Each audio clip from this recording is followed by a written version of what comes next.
প্রথমত ধন্যবাদ জানাই মাননীয় প্রধানমন্ত্রীকে, যিনি এই প্রসঙ্গটাকে স্টপ করার জন্য ইশারায় মাননীয় সংসদ সদস্যকে নির্দেশ দিয়েছি। মাননীয় উপনেতা, আপনি কি বলতে চান? আমি তো কি মুতাবিয়াতে এক্সপার্ট নাকি আপনি? মামুনুল হক সাহেবের ব্যাপারে যে তথ্য দিয়েছে এটা একেবারেই ভুল তথ্য।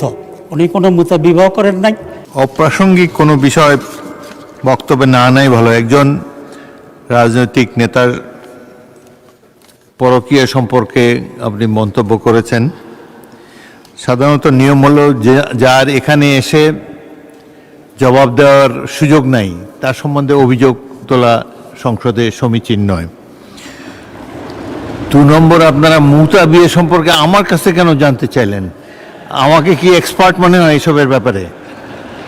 মুতা বিয়ে হলো সম্ভবত কেউ যদি বিদেশে যায়, বিদেশে অবস্থানকালে হয়তো টেম্পোরারিলি 1 মাসের জন্য বিদেশে গেল, আগের কালে নিয়ম ছিল 1 মাসের জন্য তিনি একটা সোকল্ড বিয়ে করতে পারতেন বা একজন পার্টনার খুঁজে নিতে পারতেন। এটাই আমার ধারণা। তবে এগুলো নিয়ে সংসদে আলাপ আলোচনা না হয় ভালো। আর অপ্রাসঙ্গিক কোনো কিছু অনুগ্রহ করে এখানে তুলবেন না, এর কোনো দরকার নাই। মাননীয় উপনেতা, আপনি কি বলতে চান? আমি তো কি মুতাবিয়াতে এক্সপার্ট নাকি আপনি? বলেন। বিয়েতে আমি এক্সপার্ট না, তবে কনসেপ্টের ব্যাপারে আমি জানি। প্রথম কথা হচ্ছে, মাননীয় স্পিকার, আপনি খুব রাইটলি বলেছেন, যিনি এখানে উপস্থিত নাই তার ব্যাপারে এই ধরনের আলোচনা তো এখানে হওয়ার সমীচীন না। আমি আশা করি।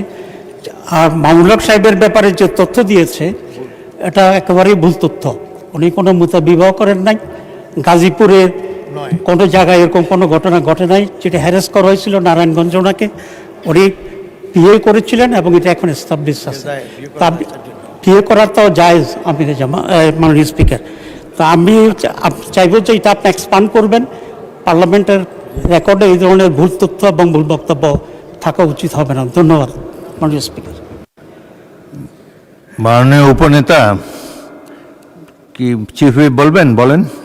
স্পিকার, যা অসংসদীয় এবং সমীচীন নয়, বিফিটিং দেখায় না। মাননীয় স্পিকার, আপনাকে অনুরোধ করছি সেটা প্রসিডিংস থেকে এক্সপেন্স করার জন্য। ধন্যবাদ।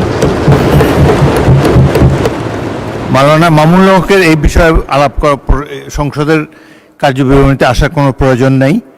এবং তাছাড়া এখনও কিন্তু এটা আমি বলার ইচ্ছা ছিল না, তিনি তার অবস্থান পরিষ্কার করতে পারেন নাই। যা হোক, এটা নিয়ে আলাপ আলোচনা করার কোনো দরকার নেই। মুজিবুর রহমান সাহেব কি বলবেন এই সম্পর্কে? বলেন না কিছু। এটা একজন রাজনৈতিক নেতার জীবনের অন্ধকার অংশ। এখানে আলোচিত হোক, এটা চাই না আমরা।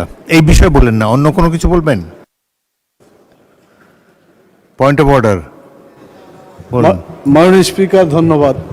আমি প্রথমত ধন্যবাদ জানাই মাননীয় প্রধানমন্ত্রীকে, যিনি এই প্রসঙ্গটাকে স্টপ করার জন্য ইশারায় মাননীয় সংসদ সদস্যকে নির্দেশ দিয়েছি। দ্বিতীয় যেটা, আপনার মন্তব্য এটা সঠিক। এক সময় ছিল মুতা বিয়ে করা যেত, কিন্তু পরবর্তীতে হারাম হয়ে গেছে, এটা নিষিদ্ধ, এখন করা যাবে না। এই কথাটা আপনি যোগ করে দিলে এটা সঠিক তথ্য থাকবে। না এভাবে থাকলে মনে হবে যে বোধহয় এখনও কিছু করা যাবে। এটা আর করা যাবে না, এটা হারাম। ধন্যবাদ। ধন্যবাদ।